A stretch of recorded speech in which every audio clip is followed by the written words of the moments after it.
Welcome back to Started from the Bottom. I am your host, Susan Peterson. Today we have Darcey Wilde on the podcast. Darcey is a co-owner and CEO of Shine Cosmetics, the positive voice in beauty, committed to being the leader in removing the sexualization of women by the beauty industry, and determined to help women recognize their true beauty by creating high-quality, easy-to-use products that highlight the very best features of the unique and bright women who wear them. Darcey believes that words matter, and the Shine Cosmetic product line focuses on the positive qualities every day women possess and serve to reaffirm them as she prepares for her day. Darcey has an extensive background in B2B and B2C marketing and entrepreneurship and is a champion for women in business. Darcey loves spending time with her family and friends around a table of great food and cheering on her son in his athletics. Her definition of heaven is a beach, a good book, and a little football talk with an icy cold Diet Coke with fresh lime, and nachos on the side. Yeah, don't forget the nachos. Welcome, Darcey. Gosh, poolside nachos hit different. I know, right? Especially oceanside nachos. Yes. Like on the beach Yes. in a cabana. Yes, they just hit different. Yeah. Nachos after swimming is just the vibe. It's just the best. Yeah, I love It's it. the best. How you doing? I'm good. Thanks I'm really for coming good. in. I'm so excited to be here. It's fun to have you. Darcey, how did you get started? With Shine. Mm-hmm. So I had a couple girlfriends ask me to go to lunch. I Uh-huh. thought that they were just asking me to go to lunch. And I got there and they had an idea for a business. And it all stemmed from my business partner, Chandler, was at a dance competition with her daughter. If you're a dance mom, you know, you get ready backstage. You got all the girls kind of in a circle, getting their makeup, their tights, all the things. And so Chandler's daughter was 8 years old. At 8, you know how they read like everything. So she was pulling out the makeup products out of her bag and reading them to her, the names of them to her mom before she put them on. She pulled out a mascara, really popular, a good mascara, and she went to read it, and Chandler was like mortified that her 8-year-old had said the name of it out loud. And so she quickly grabbed it from my hand, kind of shuffled her backstage, and then she was like, "What messages am I supporting in my makeup bag?" So she started reading the names, and she's like, "Oh my goodness, we can do better than this." And so, you know, like anything, when you focus on one thing, or you focus on something, it just expands, right? Yeah. And you see it everywhere. So she was like, now that I know better, I need to do better. And so I was working for a software company in marketing. And she was like, I need you to help me make this idea happen. I loved it. My girls were teenagers at the time. So it was like a message that was important to me, teaching my own daughters their value and their worth, and that like sexuality is a part of who you are, but it's not who you are. You shouldn't be objectified by it. And so we met for like 2.5 years around her kitchen table. We were neighbors, and we didn't want our neighbors to know what we were doing. So it was like 10:30 at night. I'd sneak over and we'd work around the kitchen table. And then, because we didn't want our neighbors to know if we didn't make it happen, right? Like Sure. we didn't want to. You don't want to answer the questions. In front of them. Yeah. So we kept it quiet, and then, launched our brand at the beginning of 2017, and it's been really fun. It's been fun. What were you doing? So where were you working prior to Shine? I was at a software company called eFile Cabinet, paperless software. Amazing. Like, honestly, probably the most boring thing you can think of to market to. Yeah. And definitely a B2B, world. So this way more speaks to my heart. Like this was exciting, but it was kind of fun because I had to use one side of my brain, and with Shine, I'm able to use more of a creative. Did you have background in product development? Nope. No, this is your first product-based business. Yep, this was my first product-based because you were in software before. I was in software, and before that, I owned a dance studio for 12 years. You owned a dance? Yeah. You were a dance mom. I was a dance mom. Okay. I was a professional dance mom. Very happy to hang up those shoes several years ago. Someone was on yesterday. I can't even remember who it was. And we were talking about dance culture in Utah. It's wild. It is wild. It is wild. I don't think people realize, it's insane. Yeah. So competitive. It's so competitive. So when my girls first started, so I was a cheerleader. I danced, but I was definitely a cheerleader. And so when my girls got old enough to be in little classes, I was like, oh, I'm going to put them in dance and in gymnastics so that they can become cheerleaders, right? And they both gravitated towards dance. And when we moved to Utah, my oldest was 9 and my middle daughter was 6. And choosing a dance studio felt like I was choosing like a university for them to go to college. Like it was so much pressure. Yeah. And you have to like, yeah, it is. You have to be all in. Yes. Like there's no, like you can recreationally dance, but you're going to be labeled as a recreational dancer, right? Like there's a lot of pressure in that world for sure. Yeah. And there's so many great experiences and connections and things that people I still love that became family. You had Odyssey Dance Theater. Yeah, they danced out of our studio. So that was super fun for my girls. So it was like being able to have the professionals right there and know what you were kind of aspiring to. Both my girls danced on the pre-professional company and both decided they didn't want to be professional dancers, but they had a lot of really cool experiences along the way. So neither of them are dancers now? Neither of them are dancers. And when did you sell your studio? So I sold out of my portion. It would have been in let's see, I have to think how old my daughter was. 2015?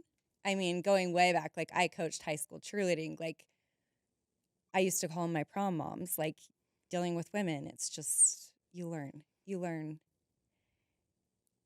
how to help them feel fulfilled and feel good about themselves, even when they're being not the best version of themselves. It usually, I've noticed, I worked with tons of women at Freshly Picked. Oh, yeah. Like we have mostly all female teams. And I always find that like whatever's happening here, like whatever's going on and this like pushback that I'm getting has actually nothing to do with me. Exactly. It's like what's going on in your life? Yeah. Let's talk about that. And when you're dealing with parents and their kids that are like their most prized possession, so many of us are applying our own insecurities to our children. And I think that was something I learned when my girls were in high school. They like didn't care to go to like the basketball games and stuff. Yeah. And I'm like, what?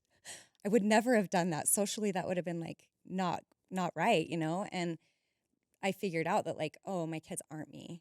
Right. But like it's so hard as a parent not to apply the things that like were important to you or the things you wish you would have had to like thinking that that's what they want. Right. I feel like most of the issues that I dealt with were around that.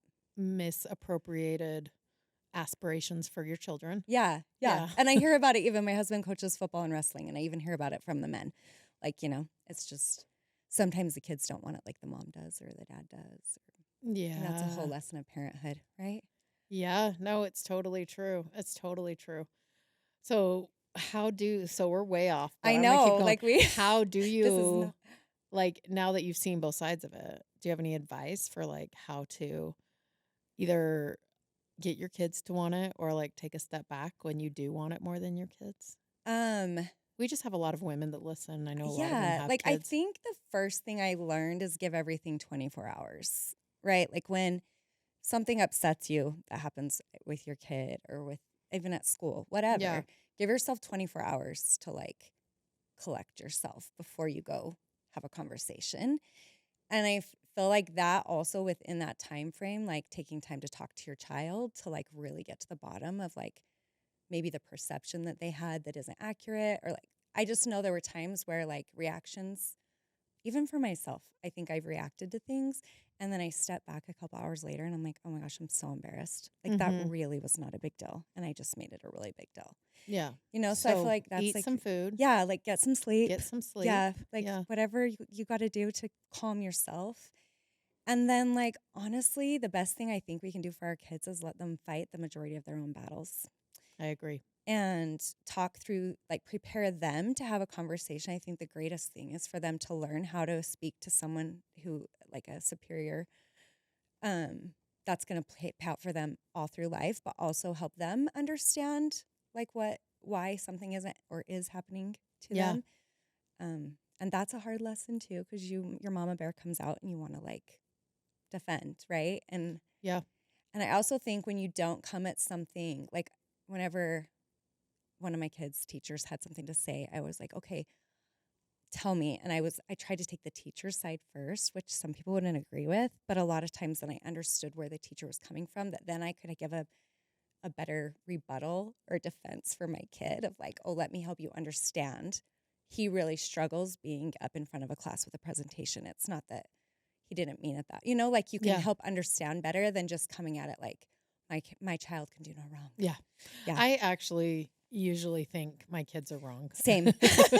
I've had my kids actually say, could you just stand up for me for once? Right. And I'm like, I will, but I also think it's important for you to learn to stand up for yourself. For my kids, for their grades, I will not go in and advocate for them. Yep. They have to advocate for themselves. And mostly because as a boss, as someone in management, as a leader, I know that the teacher does not want my kid to fail. Yes. They don't want them back next year. No. They don't want, they want Agreed. them to be successful. And sometimes a kid failing is like, oh, actually, you're not doing well. What am I doing wrong? So it gives them both an opportunity. So I won't advocate for their grades for them. I make them go do it. I fully agree with that. Plus, you've got to learn how to talk to people. You do. And also, I tell my kids, like, you can't talk about it anymore to me, like, until you do something about it. And if you actually give it a good, like, go of trying to figure this out on your own, then I'll be here to support you. I'm not going to let you fall completely, I mean, maybe I will let him fall a little bit, but for like, sure. but until you, like, you can't complain about this to me anymore until you've done something about it. Sure. Like, go try and change the situation. Go do something about it. Yeah. Love it. Yeah. Talk to me about growing up. Have you always been entrepreneurial? Yes. I used to charge the neighbor girls to come, or neighbor kids, boys too, to watch me do gymnastics in my yard.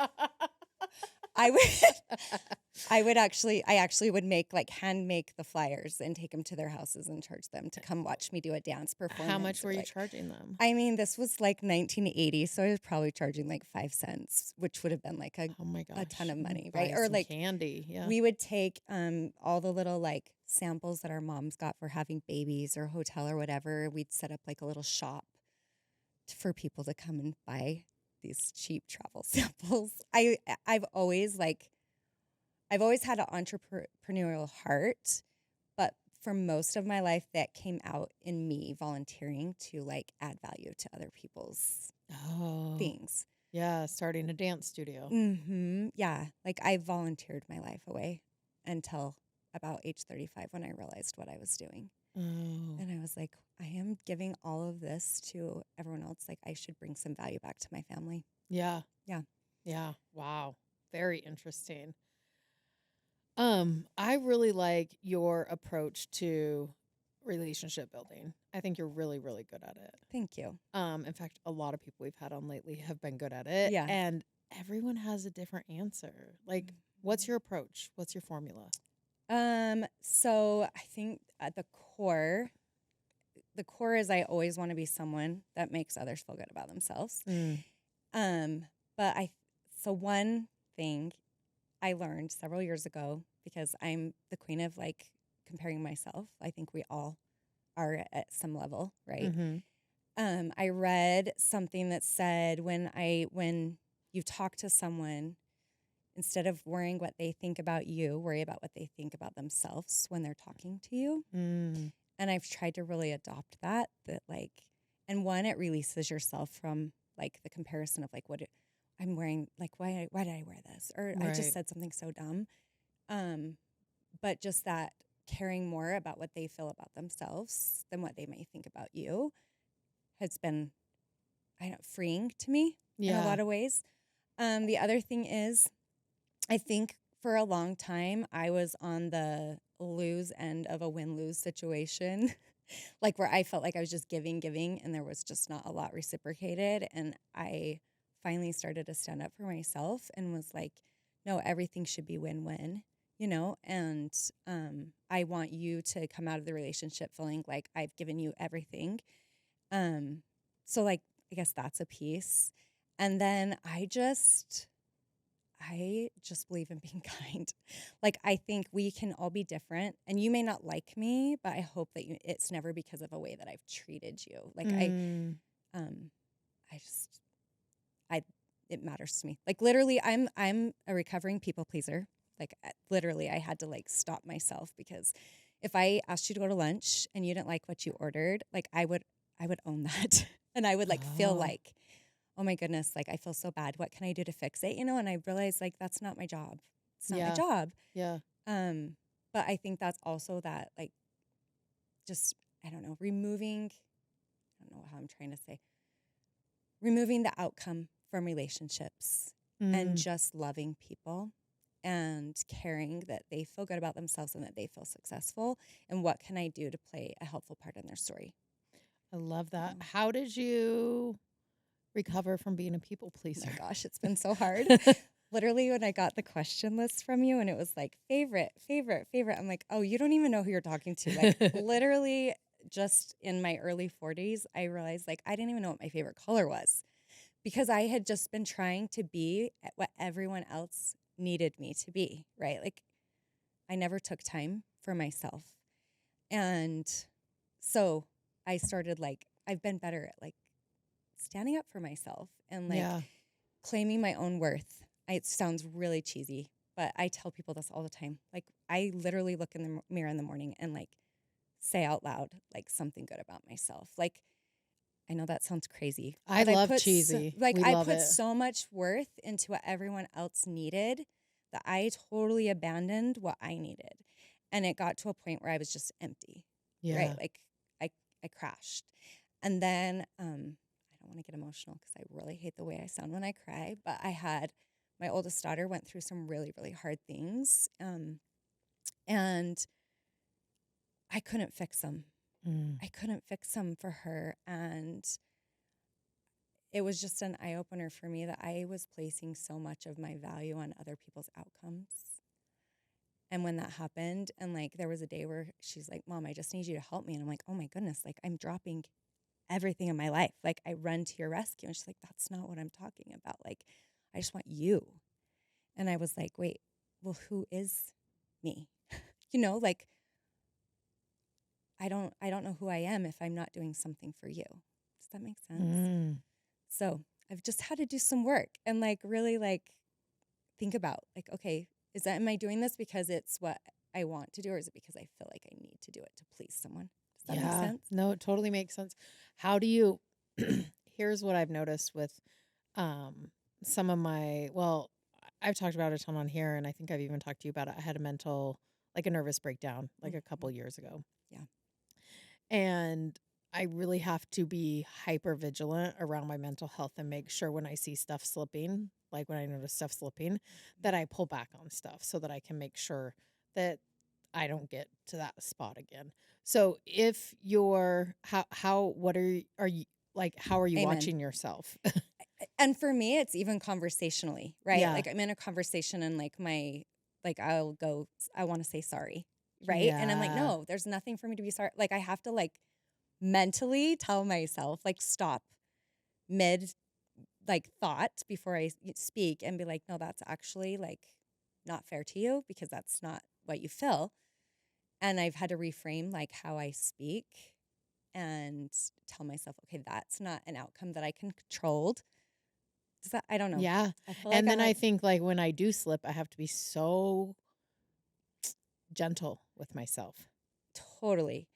And my voice will shake, right? Like when I say like, when I reframe it and I like have it with a little more personal power, what I'm trying to say, my voice will shake, right? Like, but then the more that you do that, the better you get at it, right? And it's been a journey. It's been a journey. And really, it really starts for me in the morning and like looking myself in the eye and telling myself I have worth. Yeah. And then being intentional to like try things that maybe I feel uncomfortable to me. Yeah. And like, I'm not afraid of failure, but I am afraid of failure in front of others. Yeah. That's why you Right? did Like, the late night makeup stuff. Totally. And like that stems clear back to when I was a teenager. I wanted to be a cheerleader.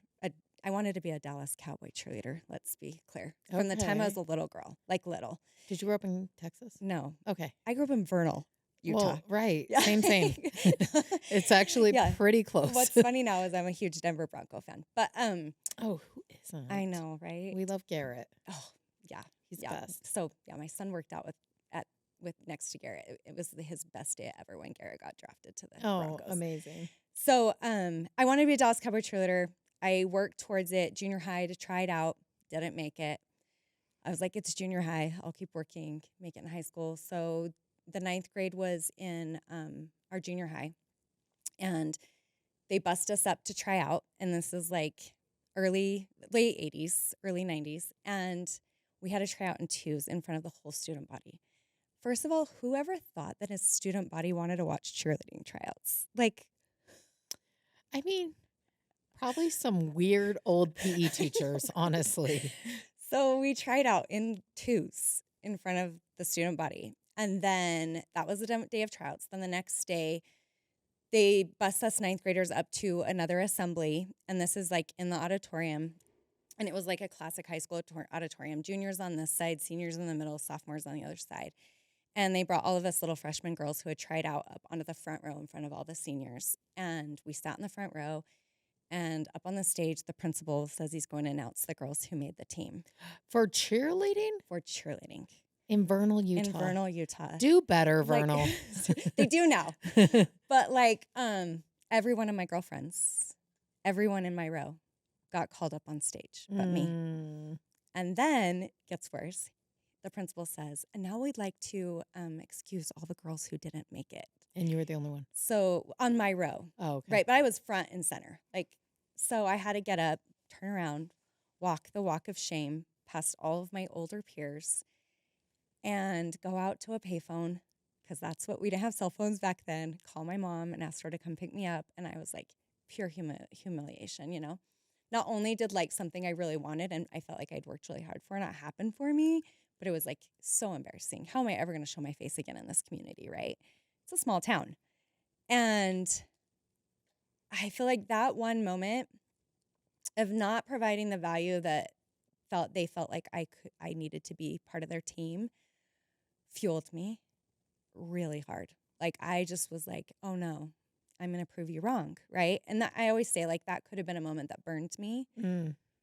But instead I chose to like persevere and like I literally look at it today and I'm like, I was crazy. Like, how did I go back out there a second year or third actually at that point and do it again? And I ended up like not tooting my own horn, but like I ended up making it the next year, cheer captain the next year. I cheered on scholarship in college, cheered at university where my husband played football, danced professionally in the CBA, which was so much fun. We won the national championship that year. And I get to say I actually danced with the Dallas Cowboy cheerleaders because they were one of the halftimes that year. Okay. And I was like, oh my goodness, this is like full circle moment for me. Like I'm in the dressing room with these girls and I'm like, I didn't hit my goal and in my journey didn't look like what I thought it would, but I learned so much. And from that, like it fueled me to be like, I never want to be the girl picked last, right? Like I want you to want me first on your team. And I think that that's what has driven me in my career. I don't know. I look at that as like the pivot moment in my life. I love that. Yeah. I love that. Okay. Let's talk about influencers. Okay. Because I really feel like Shine has been like freshly picked, an influencer brand. It is. Like we were freshly picked was built on the backs of influencers. I love influencers. Shine, I feel like it's kind of been the same. 100%. I mean, that's when our business took off is when we introduced our affiliate program. And I am forever grateful and I will never not admit their part in my success. Like I'm happy to give them credit. Okay, let's just talk best practices then. Okay. How did you guys start your affiliate program? So, okay, long story. When we first started Shine, we came out as a direct sales brand. I remember, yeah. And, you know, we had paid the scientists to write all of our commission structures. And I have nothing against MLMs. I have nothing against that type of marketing. It's just not me. Yeah.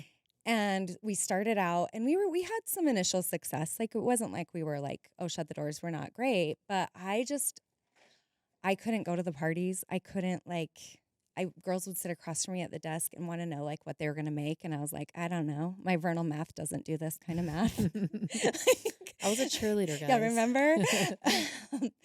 And so I was really struggling like with that. And I was watching the rise of the influencer and Instagram was just starting like to really move from like us just posting our pictures of our family, you know, to people sharing more. And So I asked my partners, I'm like, you guys, I really think we should just start over and build out an affiliate program.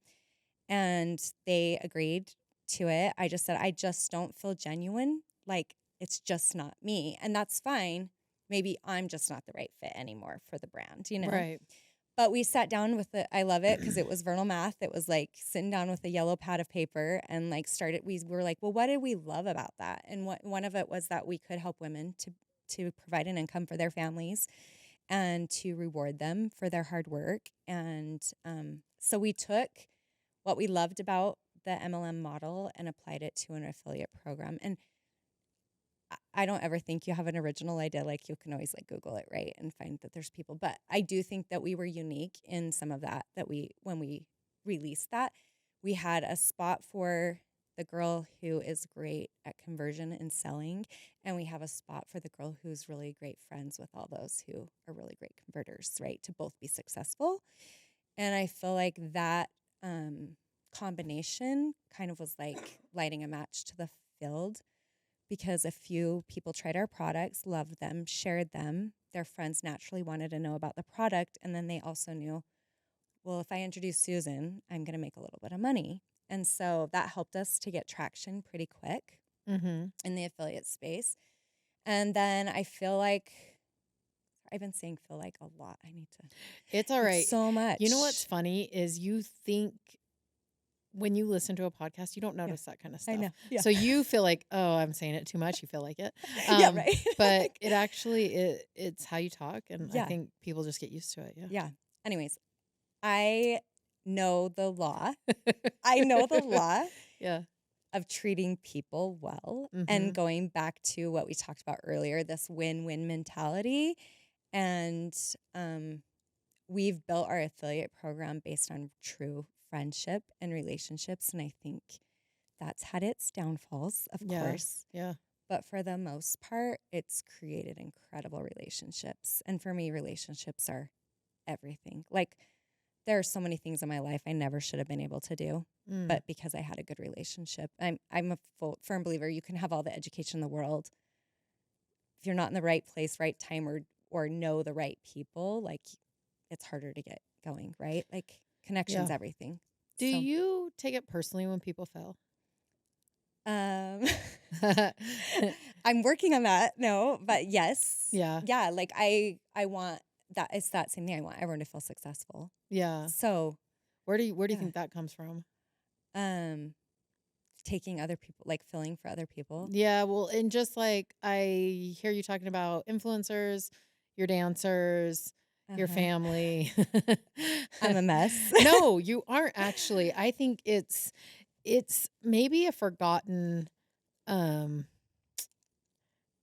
think a lot of people are out for themselves right now, and it's rare when you find people. Not rare, but it's not as common for people to genuinely be hyped about your success. And I think I can feel that from you right now, is that you really care that people around you are successful. Sometimes to your own detriment, but you're working on that. Yes, I'm working on it.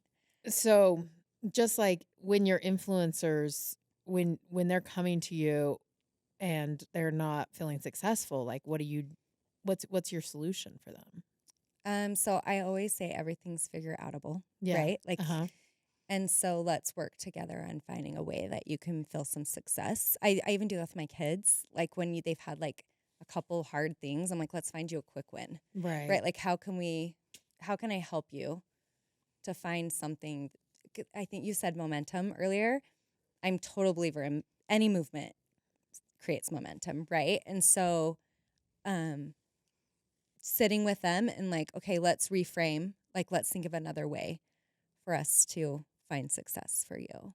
And I've done that with my employees. I ran a team of 20-year-old young men. Yeah. That were just on the phones all day. And when I took on that team, they were deflated. They didn't think there was ever going to be success for them. And so I found ways to give them like little tastes of success to build that momentum. And when I left, every one of them were hitting beyond quota every month. There was no new skill there. It was that they had learned to finally like adjust, pivot, and believe in themselves. Yeah. And I think that's what I would apply to anyone who I was trying to help through a failure, because I've had plenty of those too. Yeah. So, Yeah. So if if I'm listening and I'm like, okay, like, and it always seems to happen where it's never mhm. just one thing, Yeah. like you were talking about. It's like this happened, then this happened, then this happened. Mm-hmm. And life loves to kick you when you're down, but Yeah. maybe we need to reframe that. But for me, it's seemed to hold true. Yes. Just like figure out a way to have one tiny success. Yeah. Just something to bring joy, Like right? make your bed in the morning. Exactly. Yeah. Or like just recognizing dumb things that are good. Like when you get the front row parking spot, like literally, Yeah. I think we've talked about this before. Like say out loud, like Jesus loves Susan. Yes, We've I had this do it. conversation, Yes. right? Yeah. Whatever that is for you, but like recognizing the little good things because they're there. But when you're like in the middle of disaster or continued like things that haven't gone your way, it's really hard, right? Like you said, there was a good portion of my life where I lived my Eeyore life, right? Like I was just, everything was like, I actually think I heard you talk about this on a podcast, but like your perspective, I know I did. Your perspective that like when something's bad, you're like, oh, it's always going to be this way. Yeah. And I lived that for so long. Like I couldn't hope for the rainbow because it was just always going to rain. Right now in Utah, I can't hope for spring because it's just always going to snow, right? Like that mentality. Yes. And relearning how to like see good even when things are hard. And sometimes that means you just step outside of yourself and you cheer for someone else. I think that's the power in being everyone else's cheerleader. Like I really do mean I consider myself a lifelong cheerleader. Like sometimes just being able to accept other people's happiness and adopt a little of that for your own can get you through the next step, I guess. Yeah. I love that. What is the scrappiest thing you've done? Okay, I thought about this. Honestly, I think the scrappiest thing I've done is working as a VP of marketing at a software company with a very large team, 40 hours a week, and running a multi-million-dollar makeup company full-time, 40 hours a week, and being a mom of 3 kids and a wife and all that. I don't know. I literally don't know. I've been telling everyone because I stepped away last May, Yeah. and I've been telling everyone it's just like when you move in a bigger house and you think you have all this space and then all of a sudden it's like full. Yeah. That's a little how my life feels. Like, I'm like, how did I do this? Because I feel like I was a very present mom. In all that time, I had 2 daughters get married. I've had grandbabies be born.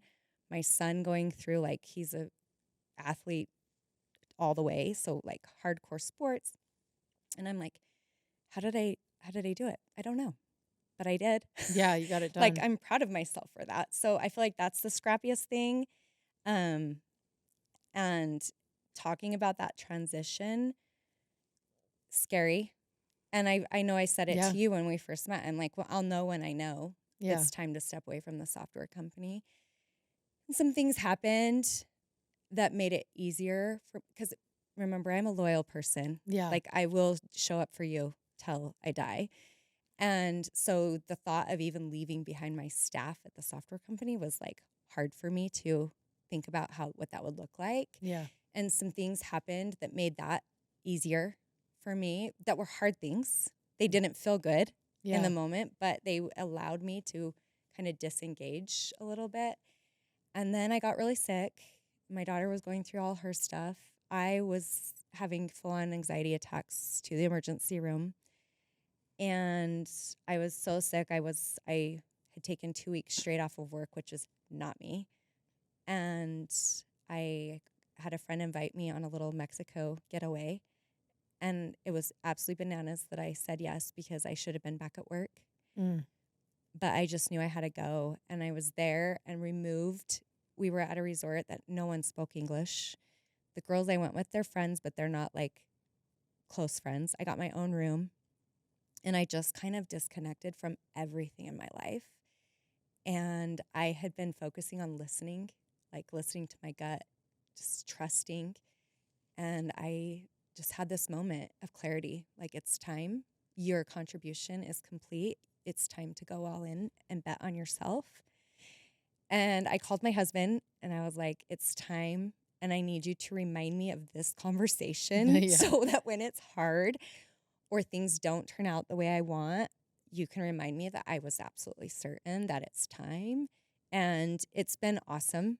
I think the one thing that I didn't anticipate is I'm really hard on myself.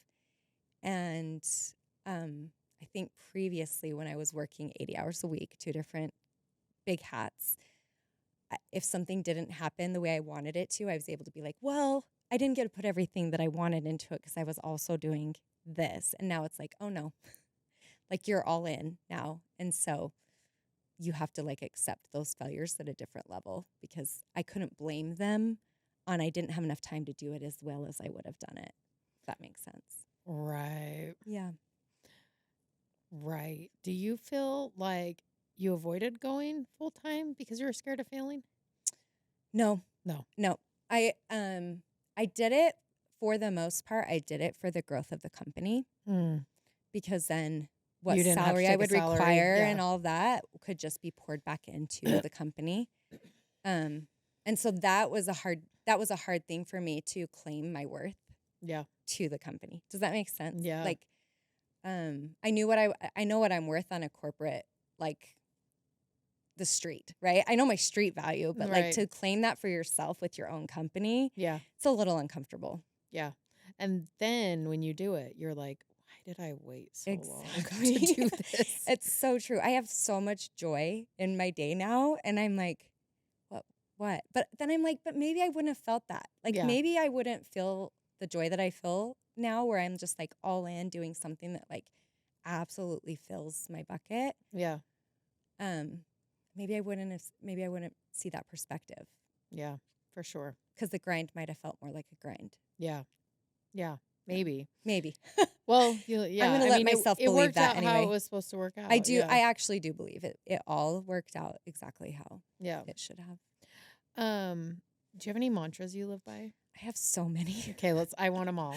Oh my goodness. Okay, so my biggest one, and I've kind of touched on this, but my biggest one over the last 2 years, especially with what I went through with my daughter, was that my responsibility is the relationship, not the outcome. And I've applied that to being a mother. I've applied it to being a wife. I've applied it to work and employees. I've applied it to the outcomes like whatever the revenue is, or the influencer or even myself, right? Like my job's a relationship and outcomes are not under my control, which for a control freak is really hard. I have one very similar. Yeah. It's relationship over consequences. I love that. Always. I love that.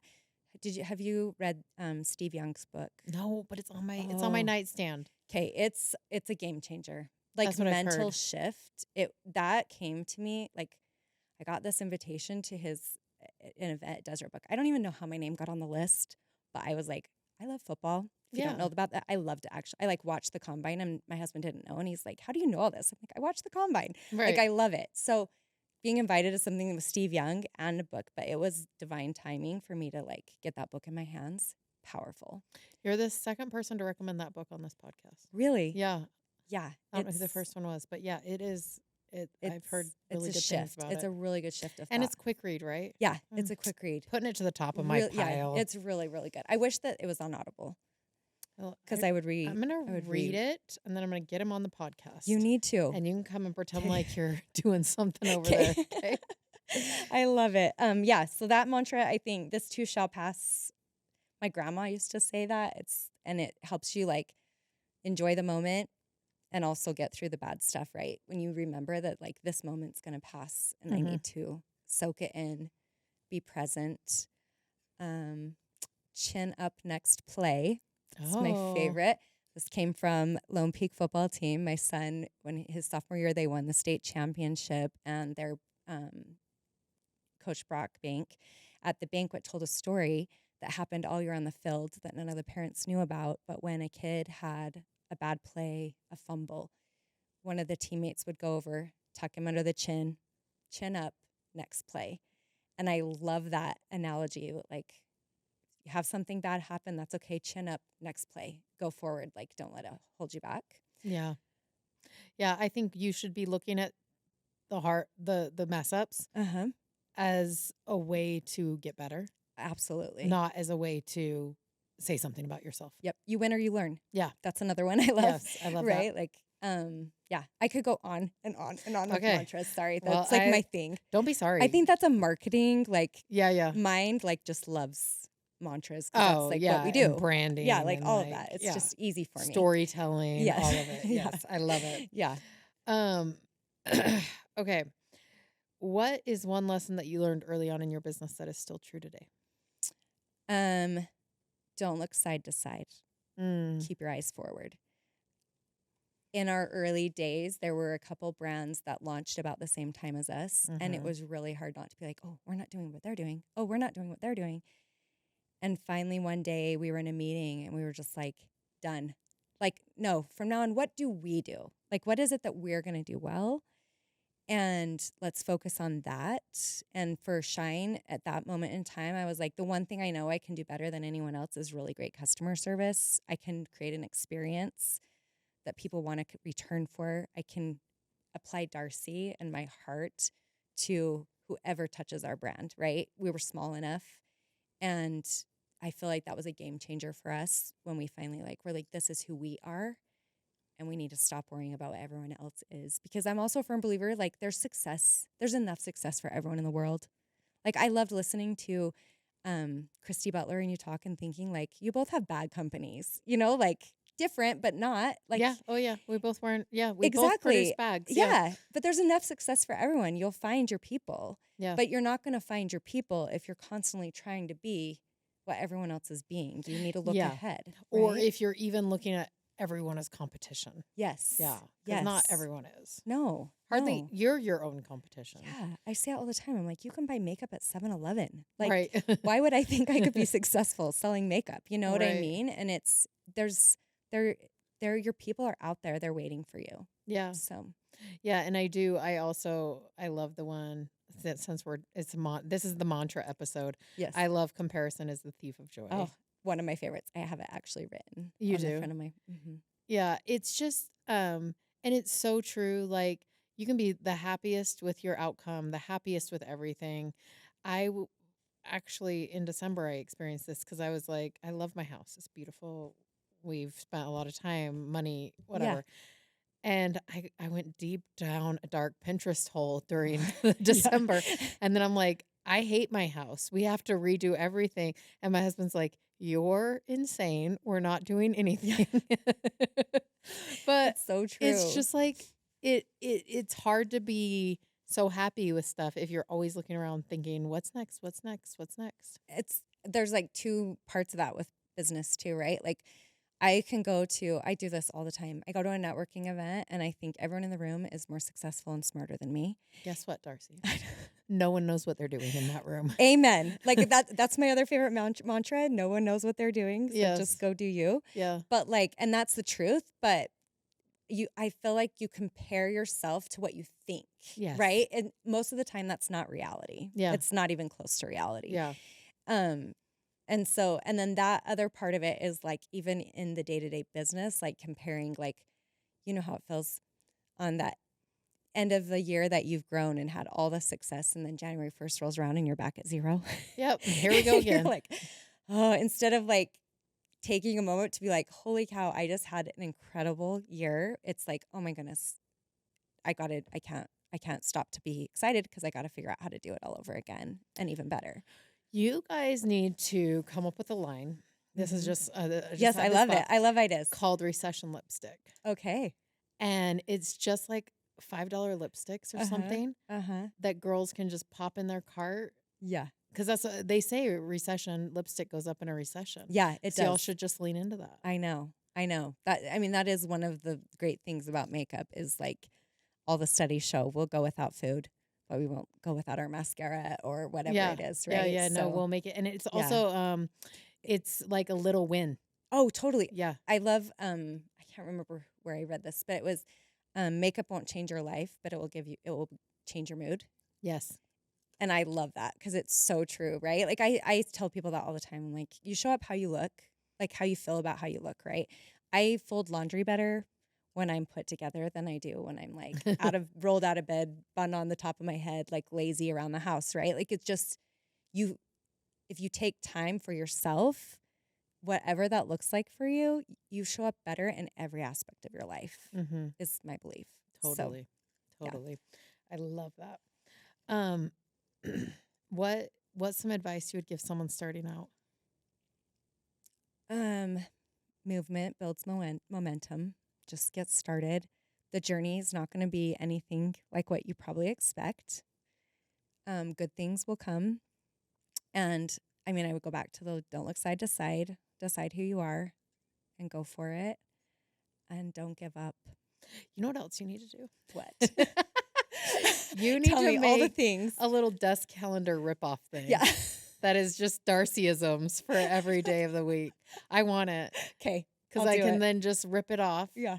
Yeah. Yeah. Maybe it has a little perfume on the bottom. Yeah. I can just rub it Rub on. That's a great idea. Yeah, No. you have them all. I just 'em. think I've lived a lot of life. For sure. Yeah. Are you in your 40s? I'm almost 50. How old are you? 48. Okay. I'm 44. Yeah. And it's just like, you just feel it Yeah. eventually. I don't physically, but emotionally, I'm like, Oh, I'm getting the physical part. Like I have to hold everything really far away all of a sudden. And I've had like perfect vision my whole life. have you gotten an LED? No. Do I need one? Yeah, it's changed my vision. Are you serious? Yeah. Okay, you changed my life right now because I feel so old. I'm like, when did this happen? I think I turned 46 and my eyes decided that they were old. It's true. It happens. My friend Lisa, who does Skin Boss, I get it through her. It's the Celluma one. Like you see it all over. The celebrities all have it. Okay. It's more expensive than the face one, but this one has red, blue, and near infrared. And so for like your son, if he ever gets injured, you can put the new near infrared on him, and it helps regenerate cells, build collagen, heal, all that. But so Lisa had been using it. I started using it and I was like, Lisa, I think it's improving my eyesight. It's weird, but like I had just started noticing like if I'm looking at my phone and I look up, I can't see things far away all of a sudden. And I got LASIK a couple of years ago, so my vision's been great. Yeah.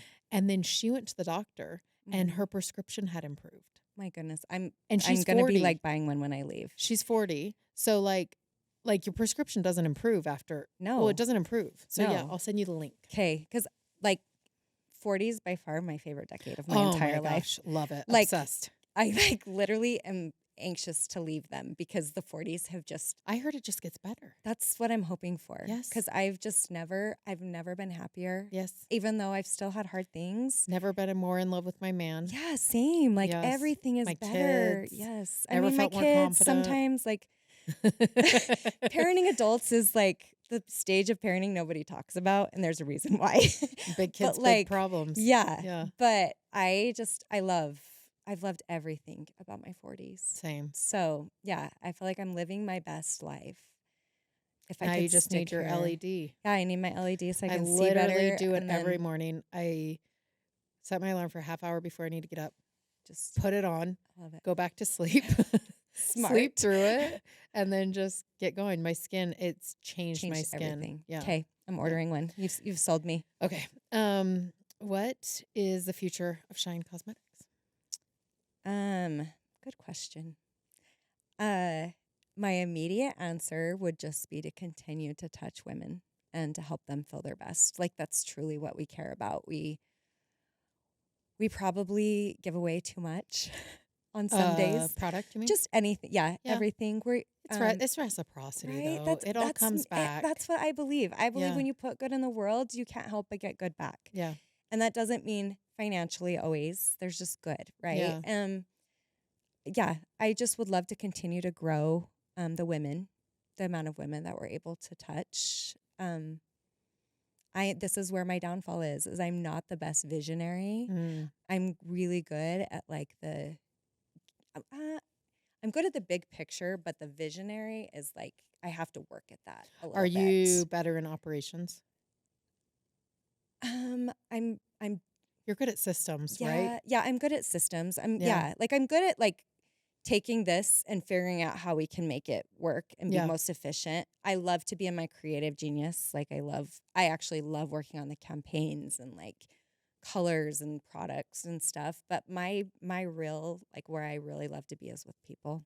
Like, I don't think no matter how big we get, I'll ever have my office be very far from the front where the customers come in, because I absolutely love to listen to women talk out front about the product or what it's doing for them or just about their lives. I love that part of it. Yeah. So I never want to lose complete touch with the actual end customer. I love it. Okay, we're going to go into some rapid fire questions. Okay, this is where I'm really like sweating, because favorite, like the word favorite gives me anxiety. And also the ones that I saw that you were going to ask me. I was like, oh, she's not. The thing is, I always try to be a little mean here. I can tell. Who's your favorite influencer? Oh my gosh. Okay, so I'm going to give the easy answer. Whoever's talking about us today is my favorite. Okay, I actually like that. Right? Like, they all are my favorites for different reasons, and they make my day when they share. Like, it's, it's like your product. Yeah. And it feels like a piece of you. Yeah. And when they share about it, it's like, I don't know, it's just something, it feels good. Yesterday, this cute girl, I can't remember the name of her Instagram. She was like, here are my top 4 favorite episodes of Started from the Bottom. And I was like, this is the nicest thing that's ever happened to me right now. Seriously. That's that's what I mean. That is the sweetest thing ever. We had someone that loved our grounded gloss, and she did a TikTok and it went viral. And we sold so much grounded gloss, and she didn't put a code. She didn't put a link. She didn't do anything. And I reached out to her and I was like, I just want you to know I see you and I'm going to pay you because you don't know what you just did for me the end of 2022. Like, you made my life. And she's like, that's not why I did it. I actually love it. I'm like, I know that's not why you did it. And that's why I love you even more, because it wasn't about anything, but you were just sharing something you love, but you don't even understand how much value that was. Yeah. For me, not just for my brand, for me personally, to have that happen. We're going to go off topic a little bit. Okay. Then. What does the future of influencing look like? That's a good question. Since you have a magic ball. I know. It's so... Like, de-influencing is becoming a big trend. It really is. Which I think you guys are going to do fine in de-influencing. Yeah. Just like Freshly Picked's going to do fine in de-influencing. Yeah. Our product stands alone outside of the business. And so I'm actually not worried about de-influencing. Yeah. Like, you put Freshly Picked up against other shoes and it's like, no, the leather's better, the quality's better, the seams, like 100%. It's all better. I can testify to that. And so, but I am interested to see, like, you've been in this game long enough to see the pendulum swing back and forth. And for the past 1.5 years, 2 years, it has been like the housing market's either buyer's market or seller's market. It's been an influencer's market. It has. But I feel like we're coming back to a brand's market. I agree with you on that. And actually, Betsy, Mixell, and I have talked about this, about how even brands influencing for other brands. Yeah. I don't think you're ever going to lose the power of influence. Yeah. I think that this is my thought, according to me, I think the influencers who have stayed genuine and authentic to what they share and aren't sharing everything that knocks on their door will continue to find success because their people are like bought in. I worry about when starting out, having a little bit of starry eyes, because I think brands have thrown a lot of money. Yes. And I think brands are getting smarter about conversion. And I also worry about all these influencers who I see shopping all the, like, put some money away. I know. Stop buying houses. Yes. Houses. Yes. I agree. Yes. I agree. Because the money is not guaranteed. No. And with banks failing and all this stuff and the market's so volatile. I mean, I don't know about you guys, but even for us, like, I'm done passing off cost to my consumers. No. Like, no, it's not happening there. No. It's not happening there. In fact, like, we were talking in Walmart's earnings call, their biggest growing consumer base last year was in household incomes over $120,000. So, like, people are becoming way more price conscious than they ever have in the past. So, like, I'm not raising prices this year. We're not doing either. it. Me either. And we did significantly last year. So, and I didn't do the cut has to come somewhere. It does. It does. And that's going to happen. Right. I know the money that gets thrown around sometimes. And that's something that we do different too, is like, I say, if they're not going to catch you in Target, like I really would prefer you don't talk about it. Like if they want to catch you pulling my lip gloss out of your purse at church or the gym or whatever, Yeah. like I'm under no delusion that every woman has one brand of makeup in their makeup bag. Like Right. I know that's not the truth, right? But I also like, if it's not something you genuinely are aware, I would prefer you don't share about it. And we don't pay for sponsored content. No, you guys do affiliate, right? Yeah, we're straight Eat what you affiliate. kill. Yes, Yes. exactly. And I feel like that's kept my influencers safer. Yeah. Because I know a lot of brands who have poured a lot of money out, and I just don't see that being sustainable. No, it's drying up. Yeah. And, like all these marketing, influencer marketing is going to be one of the first things to go. It is. If we're like, although I look at it as a channel now, it's just we're going to have to get scrappy about it again. And you're gonna pull back to those who convert. Yeah. And that you're gonna get a return on your investment in them. Like it's just the reality of it. Yep. And yeah, it will be interesting. Yeah. I'm always excited when things change because Yeah. I'm excited to see what's going to happen. I get Okay. excited. I also get like, oh goodness. Like what do I gotta figure out now? What's your favorite Shine product? Oh my goodness. I'll tell you mine. Okay. And I don't wear makeup, Okay. so it's actually big. Yeah. I love Your it. BB cream. Oh, makes And me happy. I wear it. I mix it with my sunscreen. It's so Mhm. light. Yeah. It just evens my skin tone out, Mm-hmm. and I love it. Yeah. So do our customers. That's our number one product. It doesn't dry out your skin No. like other BB creams. No Yeah. breakout. Like No. it just, I actually do goes think on it's really like smooth. perfect. Yeah, that's why you pay more for sunscreens is the way they fill. Yes. And that has a sunscreen in it, although Yeah. I mix it with my sunscreen. I 'cause know I'm it's not insane. enough for most people, but I also have to be middle of the road. I right? know, Like, I know. have Well, just to like I just mix it. If Yeah. you have a high quality sunscreen, it mixes beautifully. Yeah. And nothing peels. I love it. Yeah. Thank you. I love that too. And I think it's hard for me not to say that my favorite is our bestseller. Yeah. Because I don't think I could live out with my BB cream. But if I was stranded and I only had one makeup product in my bag, it would be our primer mascara duo. Oh, I haven't tried it. Oh, it's a game changer. Like, Okay. so we came out, our primer we just released in November. It's so good. Like, I'm tooting my own horn because it is so good. I have very sensitive skin under my eyes, so Yeah. I have to be very careful with my mascara. I'm going to give you a tube and I want to know. You can Okay. tell me honestly. I'll I let you know. only want honest feedback because honest feedback is the only way I get better. Right. I don't want you to tell No, me something same. that isn't real. Like, I'm like, Same. I actually want you to tell me if you hate Hurt something. my feelings if you need to. Right? Like, Yes. some of my closest friends have said, like, oh, that product wasn't for me. And I'm like, tell me why. Yeah. Like, what would I need to change about it? You know? So if I was only stuck with like one product, it's my mascara. I can't live without. Okay. So, but I'm going to get you some because you got to try it. Okay. Can't wait. Yeah. Who's your favorite child? This one is hilarious because my girls have waited for me to have to admit it publicly that my son. Uh-huh.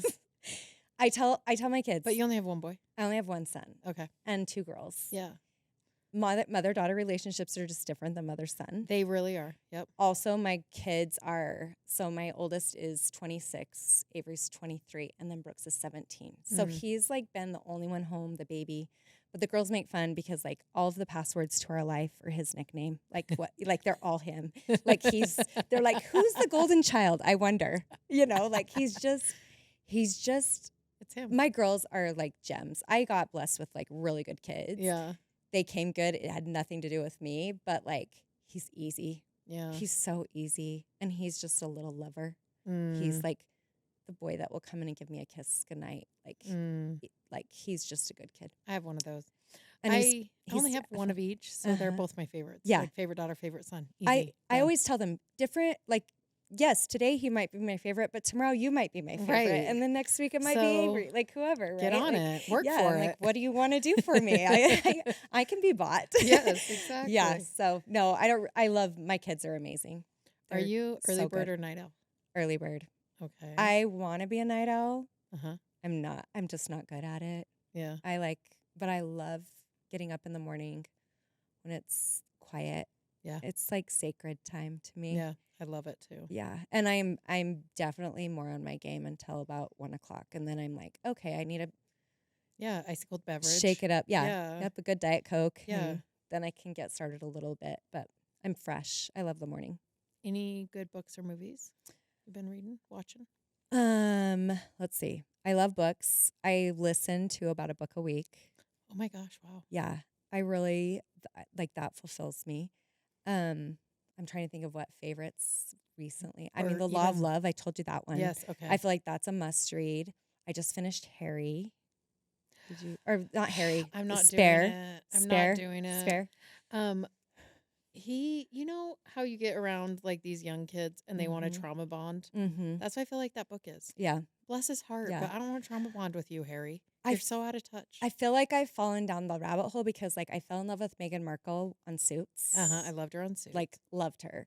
And so then like I kind of like have always like romanticized them, you know? Uh-huh. And so book. Did it exceed? Uh, Beat? Let you down? it was way too long. In my opinion, it was like a lot. And I agree with you. Like it can come across a lot as complaining. And like, I don't know, there's some family laundry I don't know that I'd want to put out to the world, like what he did. Yeah, or like even like the whole like I didn't read it, Uh-huh. but I read an excerpt. Yeah.